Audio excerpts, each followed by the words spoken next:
ദൈവ തിരുനാമത്തിന് മഹത്വം ഉണ്ടായിരിക്കട്ടെ. രൂഫസും അലക്സാണ്ടറും കർത്താവിൽ പ്രസിദ്ധരായി. ആരാണ് ഈ രൂഫസും അലക്സാണ്ടറും? ഒരു പെസഹ ദിനം എന്ന് പറയുന്നത് സന്തോഷത്തിൻ്റെയും സമാധാനത്തിൻ്റെയും സങ്കീർത്തനങ്ങളുടെയൊക്കെ ഉത്സവ രാവാണ്. കാരണം ഇസ്രായേൽ ജനത്തിൻ്റെ വിമോചനത്തിൻ്റെ ദിവസമാണ് ഈ പെസഹ. അന്നേ ദിവസം കർത്താവായ യേശുക്രിസ്തുവിനെ കുരിശ് ചുമന്നുകൊണ്ട് ചാട്ടവാറുകൊണ്ട് അടിച്ച് ഒരു ഗാഗുൽത്ത മലയിലേക്ക് കൊണ്ടുപോവുക. അപ്പോൾ കുറേനക്കാരനായ ശീമോൻ വന്നു. വന്ന് നോക്കി നിൽക്കുക. അപ്പോൾ പടയാളികളിൽ ഒരാൾ പറഞ്ഞു, ഈ കുരിശ് വഹിക്കാൻ പറഞ്ഞു. അങ്ങനെ കുറേനക്കാരനായ ശീമോനും ഈ കുരിശ് വഹിച്ചു. അങ്ങനെ ആ കുറേനക്കാരനായ ശീമോൻ്റെ മക്കളാണ് രൂഫസും അലക്സാണ്ടറും. പ്രിയപ്പെട്ടവരെ, കർത്താവായ യേശുക്രിസ്തു ആരാണെന്നോ എന്തിനാണെന്നൊന്നും അറിയില്ല. പെസഹ ആചരിക്കാമെന്ന ഈ കുറേനക്കാരനായ ശീമോൻ കർത്താവിൻ്റെ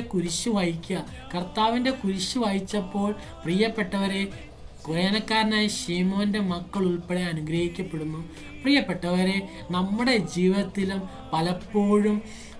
പലപ്പോഴും കുരിശിൻ്റെ അനുഭവങ്ങൾ വരുന്നുണ്ട്. കുരിശിൻ്റെ അനുഭവങ്ങൾ വരുമ്പോൾ നാം എപ്രകാരമാണ് അതിനെ ഫേസ് ചെയ്യുന്നത്? കർത്താവിനോടുള്ള സ്നേഹത്തെ പ്രതി അതിനെ ഫേസ് ചെയ്യാൻ നാം തയ്യാറാവുന്നുണ്ടോ?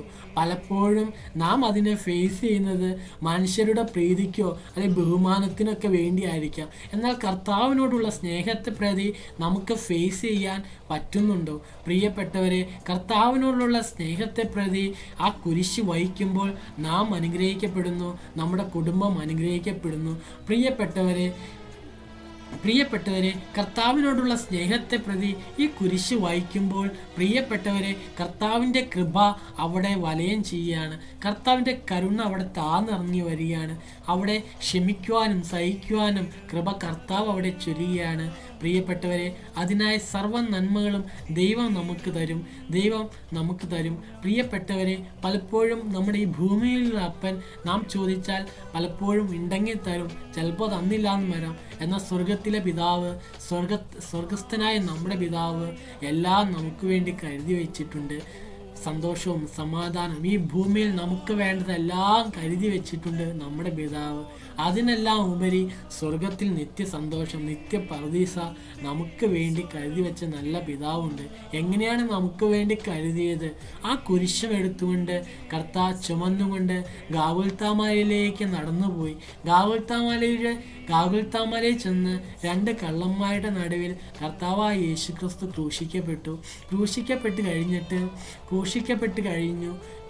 ഈ ഭൂമിയിൽ നിന്ന് മാറ്റപ്പെട്ടു പോയി എന്ന് കരുതിയ ഒരു ജനതയുണ്ട്. ആ ജനതയ്ക്ക് മുന്നിൽ മൂന്നാം നാൾ കർത്താവായ യേശുക്രിസ്തു ഉയർത്തെഴുന്നേറ്റു. പ്രിയപ്പെട്ടവരെ, കർത്താവായ യേശുക്രിസ്തു എന്തിനു വേണ്ടിയാണ് ക്രൂശിക്കപ്പെട്ടത്? പ്രിയപ്പെട്ടവരെ, അന്നത്തെ ഇസ്രായേൽ ജനത്തിൻ്റെ പാവങ്ങൾ മാത്രമല്ല, അല്ലെങ്കിൽ ആദാം ഏദൻ തോട്ടത്തിൽ വെച്ച് ദൈവം ഒരു വാഗ്ദത്തം കൊടുത്തു, സ്ത്രീയുടെ സന്തതി പാമ്പിൻ്റെ തല തകർത്തുമെന്ന്. യുഗങ്ങൾ കഴിഞ്ഞ് കർത്താവായ യേശുക്രിസ്തു പറഞ്ഞു, സ്ത്രീയുടെ സന്തതിയായി കർത്താവായ യേശുക്രിസ്തു പറഞ്ഞു. പ്രിയപ്പെട്ടവരെ, ഗാഗുൽത്താമലയിൽ ക്രൂശിക്കപ്പെട്ടു. ആദാമ്യ പാവങ്ങളെല്ലാം ക്ഷമിക്കപ്പെട്ടു. പ്രിയപ്പെട്ടവരെ, അങ്ങനെയാണ് ഈ നമ്മുടെ പാവങ്ങൾ എങ്ങനെയാണ് ക്ഷമിക്കുക? വിശ്വാസത്താൽ നാം അത് അനുഭവിക്കുമ്പോഴാണ് കർത്താവായ യേശുക്രിസ്തുവിൻ്റെ കൃപ അനുഭവിക്കാൻ കഴിയുന്നത്. പലപ്പോഴും ഇന്നത്തെ ഈ മോഡേൺ ടെക്നോളജി, IT ടെക്നോളജി പലപ്പോഴും നമുക്ക് മനസ്സിലാവില്ല. എങ്ങനെയാണ് 2000 വർഷങ്ങൾക്കൊക്കെ മുമ്പ് ഒരു മനുഷ്യൻ 2 കള്ളങ്ങൾക്ക് നടുവിൽ ക്രൂശിക്കപ്പെട്ടു. അവൻ എങ്ങനെയാണ് നമ്മുടെ പാവങ്ങൾ മോചിക്കുന്നത്? നമുക്ക് അതിൻ്റെ ഫലമായി നമുക്ക് എന്താണ് കിട്ടുന്നത്? ഈ ഭൂമിയിൽ വെച്ച് നമുക്ക് കിട്ടുന്ന അനുഭവങ്ങൾ എന്തൊക്കെ പലപ്പോഴും നമുക്ക് മനസ്സിലാവുന്നതിനും അപ്പുറമാണ്. എന്നാൽ നാം അത് അനുഭവിക്കണം. കർത്താവായ യേശുക്രിസ്തുവിനെ എൻ്റെ ദൈവവും എൻ്റെ കർത്താവും എന്ന ആ സമർപ്പണത്തിൽ, ആ വിശ്വാസത്താൽ, കർത്താവിനുള്ള ബന്ധത്തിൽ, സ്നേഹത്തിൽ പ്രിയപ്പെട്ടവരെ നാം ആയിരിക്കുമ്പോൾ, നാം വിശ്വസിച്ച് അനുഭവിക്കുമ്പോൾ പ്രിയപ്പെട്ടവരെ, കർത്താവിന് ആ 2000 വർഷങ്ങൾക്ക് ഗാഗുൽത്താമലയിൽ ചൊരിഞ്ഞ തിരുരക്തം നമ്മുടെ പാവങ്ങൾ മാറ്റിക്കഴിയുന്നത് നാം അനുഭവിക്കാൻ നാം പ്രാപ്തരായി തീരുന്നു. അത് നാം വിശ്വസിക്കണം. കർത്താവായ യേശു ക്രിസ്തു എൻ്റെ പാപത്തിൻ്റെ പ്രതിയാണ് ക്രൂശിൽ കിടന്ന് അന്ന് മരിച്ചത്. ഇന്നും ഉയർത്തെഴുന്നേറ്റ് ജീവിക്കുന്നത് എനിക്ക് വേണ്ടിയാണ് എന്ന് നാം വിശ്വസിക്കണം. പലപ്പോഴും നാം ആ വിശ്വാസം വരുന്നില്ല. അവിശ്വാസം നമ്മെ പിന്നോട്ട് വലിക്കുന്നുണ്ട്. സത്യം പറയട്ടെ, ഗാഗുൽത്താമലയിൽ നിന്ന് ഉയർത്തെഴുന്നേറ്റ കർത്താവായ യേശു ക്രിസ്തു ഈ ഭൂമിയിൽ നിന്ന് പർദീസയിൽ സ്വർഗാരോഹണം ചെയ്തു കഴിഞ്ഞപ്പോൾ നമുക്കൊരു വാഗ്ദത്തം തന്നു, പരിശുദ്ധാത്മാവിനെ തരാമെന്ന് ദൈവം നമുക്ക് വാഗ്ദത്തം ചെയ്തു. ആ ആത്മാവ് ഇന്നും ഈ ഭൂമിയിലുണ്ട്. പ്രിയപ്പെട്ടവരെ, ആ ആത്മാവ് രണ്ടാമത്തെ വരവരെയും ഉണ്ടായിരിക്കും.